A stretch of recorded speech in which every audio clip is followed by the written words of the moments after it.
Bismillahirrahmanirrahim. Assalamualaikum warahmatullahi wabarakatuh. Apa khabar anak-anak murid tahun 3 UKM dan 3 UPM? Ustazah harap anak-anak dalam keadaan sihat walafiat serta dilindungi Allah Subhanahu wa taala. Untuk PDPR Jawi kali ini, anak-anak akan bersama dengan Ustazah Rosyahyati binti Rosnon dalam pelajaran yang keempat, iaitu perkataan yang mengandungi 3 suku kata atau lebih. Apa yang dimaksudkan perkataan yang mengandungi 3 suku kata atau lebih? Maknanya, ada perkataan-perkataan tersebut mempunyai 3 suku kata ataupun 4 ataupun 5 ataupun lebih. Untuk unit yang pertama ini, anak-anak akan belajar bagaimana untuk menyebut, menulis, mengeja dan membezakan perkataan-perkataan yang mengandungi 3 suku kata atau lebih pada kata asal bahasa Melayu. Ya anak-anak, pada kata asal bahasa Melayu. Maknanya perkataan-perkataan ini adalah bahasa Melayu, bukan bahasa Inggeris, bukan pinjaman bahasa Inggeris, bukan pinjaman bahasa Arab. Ia adalah kata asal bahasa Melayu. Anak-anak boleh lihat pada muka surat 33, anak-anak boleh lihat gambar, ada 4 gambar yang tersedia di situ. Yang pertama, gambar pertama iaitu buku bahasa. Buku 2 suku kata, tapi ejaan bahasa. Ba, 1 suku kata. Ha, 1 suku kata. Sa, 1 suku kata. Jadi, bahasa. Bahasa ya. Jadi, ada 3 suku kata. Yang mana perkataan yang pertama, suku kata yang pertama, ba. Ya, suku kata yang pertama, ba, mesti digugurkan huruf alif. Eja ba, sepatutnya eja ba alif. Tetapi apabila menjadi 3 suku kata, perkataan tersebut 3 suku kata, ba, suku kata yang pertama, vokal A kena gugurkan alif. Jadi eja ba sahaja, ba, walaupun ejaan ruminya ba, sepatutnya ba alif, tapi kita kena gugurkan alif pada suku kata pertama sebab dia mempunyai perkataan lebih daripada 3 suku kata. Okey, bagaimana eja bahasa? Ba, ha, alif, sin. Kenapa sin alif tak ada? Sin alif tak ada alif? Kerana dia gugur. Dia bukan derlong. Dia bukan derlong. Yang anak-anak belajar sebelum ini. Jika derlong, huruf dal, ra, lam, waw, nga, apabila vokal pola A baru ada alif. Tapi di belakangnya huruf sin. Jadi sin bukan huruf delong, tetapi sin adalah huruf cek, mek, janggut. Okey, jadi anak-anak kena eja bahasa, ba, ha, alif, sin bahasa. Seterusnya, halia. Okey, eja ha, ha, L-I-L-A, halia. Sepatutnya anak-anak eja ha alif. Tetapi apabila dia jadi 3 suku kata, iaitu perkataan tersebut mengandungi 3 suku kata, ha adalah suku kata yang pertama, vokal A, maka ia akan gugur alif. Okey, gambar yang ketiga. Dihulu ke dahulu? Ya, sama. Dihulu pun macam itu ejaannya, dahulu pun macam itu ejaannya. Tapi dekat sini adalah perkataan dahulu.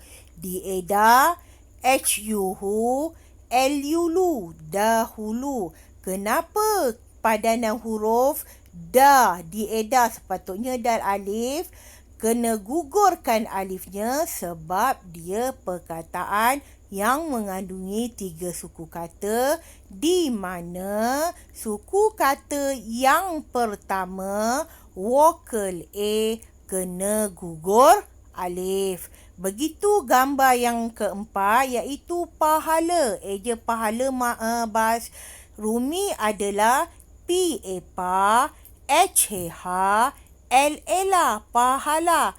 Tetapi kena gugur alif pada suku kata yang pertama sebab ia adalah perkataan yang mengandungi 3 suku kata atau lebih.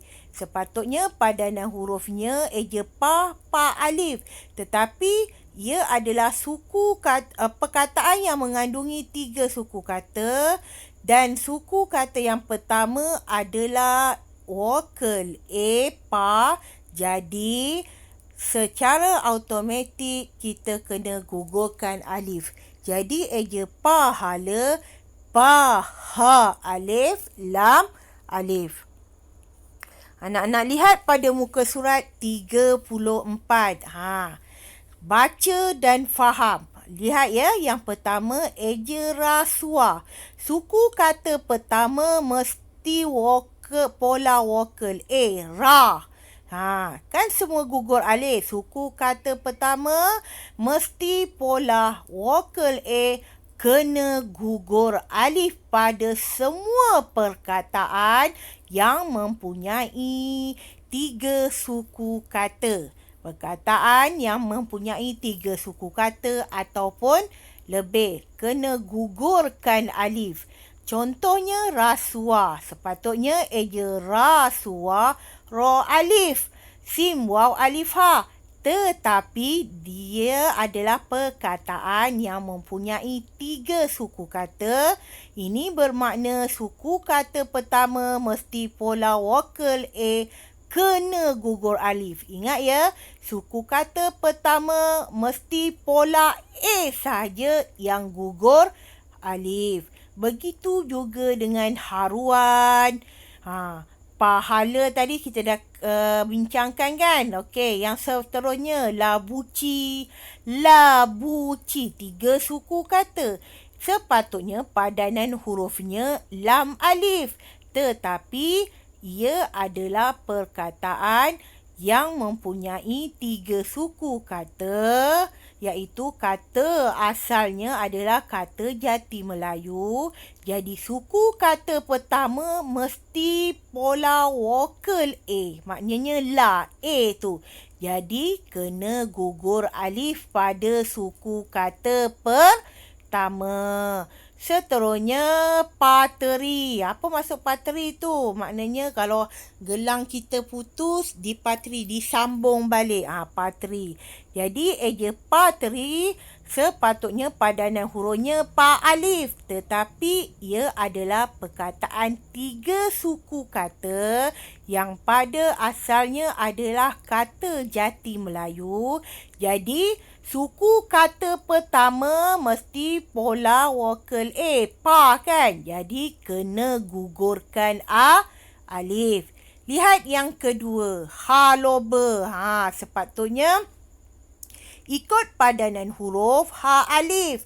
Tetapi disebabkan ia adalah perkataan 3 suku kata ataupun lebih, jadi ha itu adalah suku kata pertama vokal A, maka kena gugurkan alif. Okey, seterusnya gaharu juga.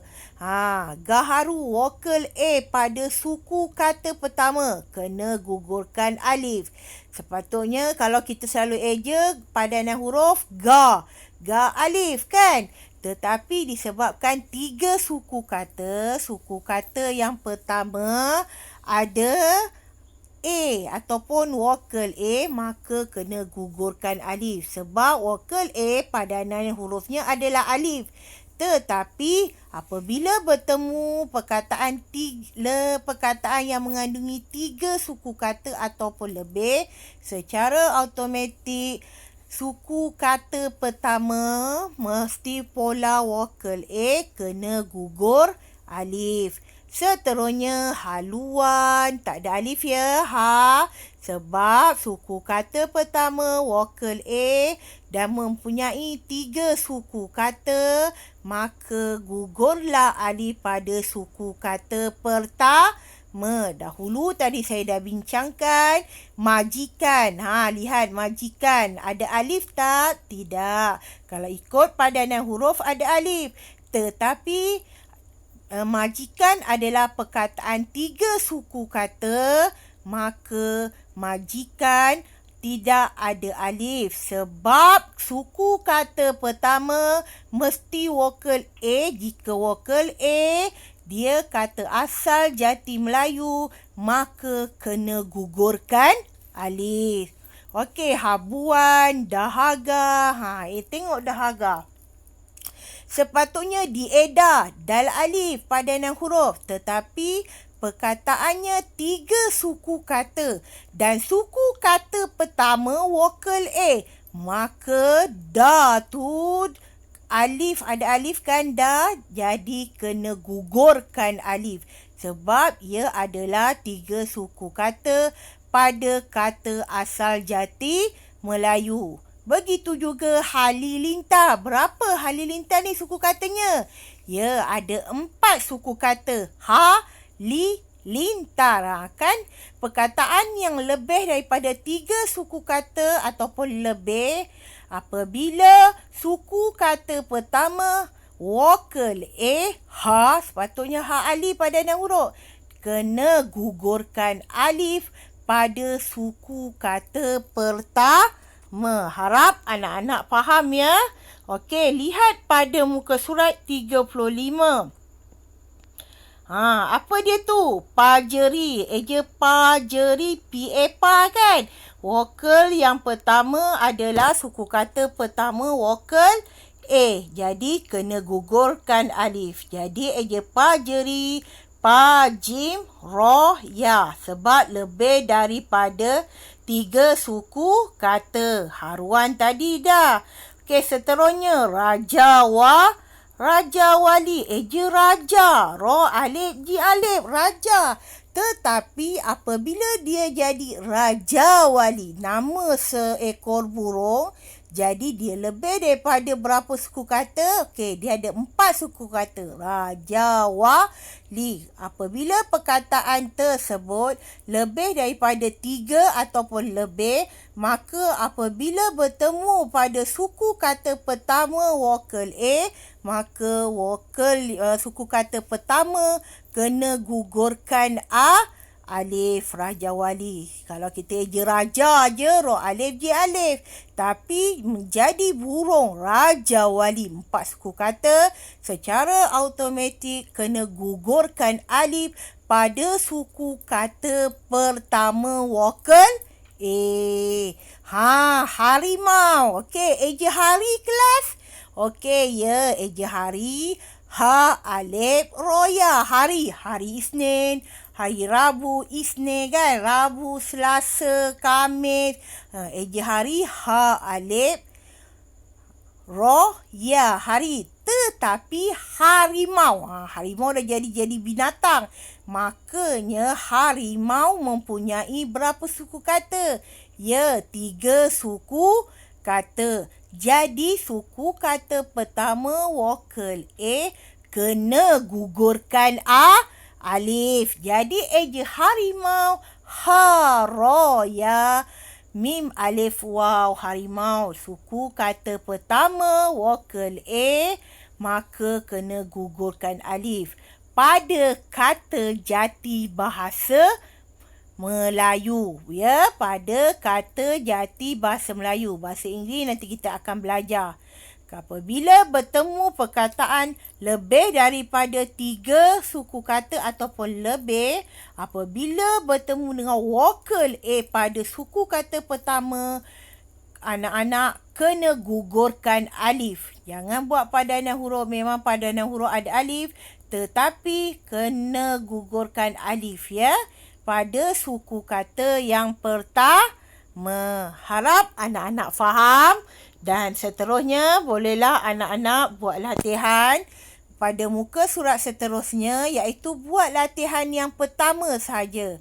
Macam mana nak eja harimau, macam mana nak eja paduka, macam mana nak eja baginda, nakhoda, samudera, panitia. Diharap anak-anak dapat mengeja dengan baik dan apabila dah siap, anak-anak boleh hantarlah kepada ustazah melalui grup Jawi sebelum ini, iaitu grup pada Ustazah Saleha. Dan ustazah dah masuk dalam grup tersebut dan ustazah akan tanda. Pastikan harimau, paduka, baginda tu 3 suku kata. Nakhoda pun 3 suku kata. Samudera 4 suku kata. Panitia 4 suku kata. Dan suku kata yang pertama vokal A kena gugur alif. Suku kata pertama vokal A apabila ada 3 suku kata atau lebih, maka suku kata pertama vokal A kena gugurkan alif. Okey, diharap anak-anak dapat menyelesaikan segala latihan ini dengan tenang. Jangan tergopoh-gapah, tulis dengan cantik dan kemas supaya ustazah dapat menyimaknya dengan tenang juga. Okey anak-anak, salam. Kita berjumpa lagi pada minggu hadapan. Semoga anak-anak faham apa yang disampaikan oleh ustazah. Semoga semua dapat markah 6/6. Buat dengan tenang. Jangan gopoh-gapah, tulis dengan baik dan kemas. Sekian, wabillahi taufiq wal hidayah. Wassalamualaikum warahmatullahi wabarakatuh.